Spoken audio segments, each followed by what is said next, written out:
वो महिला जिन्होंने पहले अपने एक बेटी को खोया, फिर 4 साल बाद एक रोड एक्सीडेंट में दूसरे बेटी को खोया, फिर उसके कुछ समय बाद अपनी माँ और अपने भाई को खोया और कुछ समय बाद अपने पति को खोया।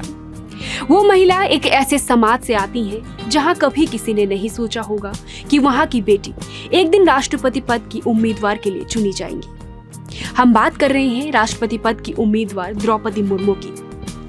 द्रौपदी मुर्मू का जन्म 20 जून 1958 को ओडिशा के मयूरभंज जिले के बेदापोसी गांव में एक संथाल परिवार में हुआ था। उन्होंने 1979 में भुवनेश्वर के रमादेवी महिला कॉलेज से ग्रेजुएशन किया। उनके पिता का नाम बिरंची नारायण टुडू था। उन्होंने श्याम चरण मुर्मू से विवाह किया। उनके 2 बेटे और एक बेटी हुई, लेकिन निजी जीवन में समय ने बार बार उनकी परीक्षा ली। साल 2009 में उनके बेटे की अकस्मात मौत हो गई थी। बेटे की मौत से द्रौपदी को इतना बड़ा सदमा लगा कि वो डिप्रेशन में चले गए। फिर समय ने एक बार फिर उनकी परीक्षा ली और 4 साल बाद यानी कि साल 2013 में उनके एक बेटे की सड़क दुर्घटना में मौत हो गई। इसके कुछ समय बाद ही उनकी मां की मृत्यु हो गई और कुछ समय बाद उनके भाई की भी। आप सोच सकते हैं द्रौपदी मुर्मू ने कैसे खुद को संभाला होगा। और फिर साल 2014 यानी कि ठीक 1 साल बाद उनके पति ने भी इस दुनिया को अलविदा कह दिया। दोनों बेटों और पति को खोने के बाद उनके पास सिर्फ और सिर्फ एक बेटी है जो शादीशुदा है। द्रौपदी मुर्मू ने एक अध्यापिका के रूप में अपना व्यावसायिक जीवन आरंभ किया। उसके बाद वो धीरे धीरे राजनीति में आ गई। द्रौपदी मुर्मू ने साल 1997 में रायरंगपुर नगर पंचायत के पार्षद चुनाव में जीत दर्ज कर अपने राजनीतिक जीवन का आरंभ किया।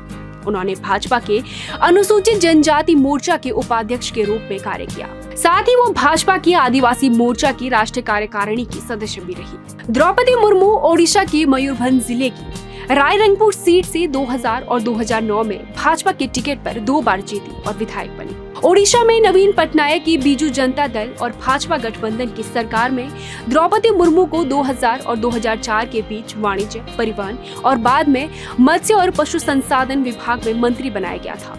द्रौपदी मुर्मू मई 2015 में झारखंड की 9वीं राज्यपाल बनाई गई थी। उन्होंने सैयद अहमद की जगह ली थी। झारखंड उच्च न्यायालय के तत्कालीन मुख्य न्यायाधीश वीरेंद्र सिंह ने द्रौपदी मुर्मू को राज्यपाल पद की शपथ दिलाई थी। झारखंड की पहली महिला राज्यपाल बनने का खिताब भी द्रौपदी मुर्मू के नाम रहा। साथ ही वो राज्यपाल बनने वाली पहली आदिवासी हैं। द्रौपदी मुर्मू ने 24 जून 2022 में अपना नामांकन किया। उनके नामांकन में पीएम मोदी प्रस्तावक और राजनाथ सिंह अनुमोदक बने। ये पहली बार नहीं है कि द्रौपदी मुर्मू का नाम राष्ट्रपति चुनाव के लिए आया हो। इससे पहले पिछले चुनाव में भी द्रौपदी दावेदार थी। हालांकि बाद में एनडीए ने वर्तमान राष्ट्रपति रामनाथ कोविंद को अपना प्रत्याशी बनाया था।